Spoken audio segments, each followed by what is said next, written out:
Hi guys, welcome to Bini's kitchen. ഞാൻ ഇന്നിവിടെ ഒരു പരിപ്പ് വട ഉണ്ടാക്കാൻ പോവുകയാണ്. അതിന് ഞാൻ പരിപ്പ് വന്ന് കറക്റ്റ് 1 hour വെള്ളത്തിൽ കുതിർത്ത് വച്ചിട്ടുണ്ട്. ഇനി ഇത് ഞാൻ ഊറ്റാൻ പോവുകയാണ്. ഇവിടെ ഞാൻ പരിപ്പ് ഊറ്റി വെച്ച് ഡ്രെയിൻ ചെയ്ത് വെച്ചിട്ടുണ്ട്. ഞാൻ വട സാമ്പാർ പരിപ്പ് കൊണ്ടാണ് ഉണ്ടാക്കുന്നത്. അതുകൊണ്ട് ഇത് 1 മണിക്കൂർ കുതിർത്ത് വച്ചത്. കടലപ്പരിപ്പാകുമ്പോൾ ഒന്നുകൂടെ ടേസ്റ്റ് കൂടും. അത് കടലപ്പരിപ്പാകുമ്പോൾ ഒരു 3 hours നമ്മൾ കുതിർക്കണം.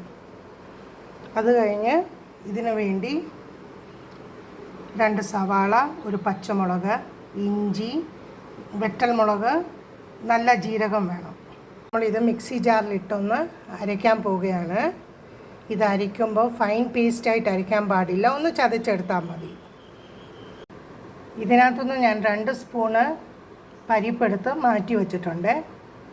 അങ്ങനെ ഞാൻ പരിപ്പും വറ്റൽമുളകും കൂടി ഒന്ന് അരച്ചെടുത്തിട്ടുണ്ട്. ഞാൻ പരിപ്പും വറ്റൽമുളകും രണ്ടും കൂടി ഒന്ന് അരച്ചെടുത്തിട്ടുണ്ട്. ഇത് ഒത്തിരി ഫൈൻ പേസ്റ്റായിട്ടല്ല, മീഡിയമായിട്ടാണ് ഞാൻ അരച്ചിരിക്കുന്നത്. ഇനി ഇവിടെ സവാള, ഇഞ്ചി, പച്ചമുളകെല്ലാം കൂടി നമുക്ക് കൈ കൊണ്ടൊന്ന് നല്ലപോലെ ഞെരടിയാമേ.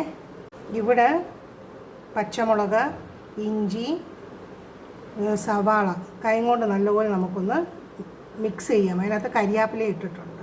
അതിനകത്ത് ഞാൻ 1 സ്പൂണ് നല്ല ജീരകം ചേർത്തിട്ടുണ്ട്.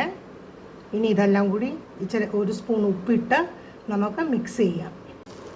കൈ കൊണ്ട് നല്ലപോലെ മിക്സ് ചെയ്യണം.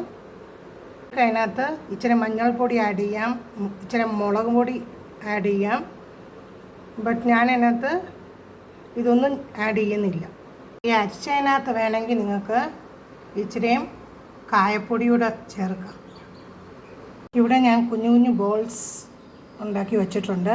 ഇവിടെ വെള്ളം വെച്ചിട്ടുണ്ട്. അതിൽ മുക്കിയാണ് ബോൾസ് ഉണ്ടാക്കിയിരിക്കുന്നത്. അങ്ങനെ നമ്മുടെ പരിപ്പ് വട ആയിക്കൊണ്ടിരിക്കുന്നു. ഹൈ ഫ്ലെയിമിൽ വെക്കാൻ പാടില്ല. ഹൈ ഫ്ലെയിമിൽ വെച്ചാൽ അകം വേഗത്തില്ല. അങ്ങനെ നമ്മുടെ പരിപ്പ് വട റെഡി ആയിട്ടുണ്ട്. സൂപ്പർ ടേസ്റ്റാണ്. നിങ്ങൾ ഇതുപോലെ ഒന്ന് ട്രൈ ചെയ്ത് നോക്കൂ.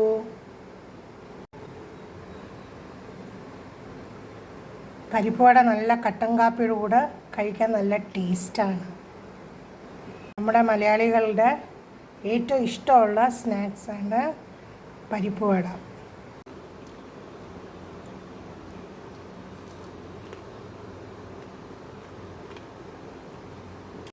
Thanks for watching my video. Please like, share and subscribe my channel. Thank you.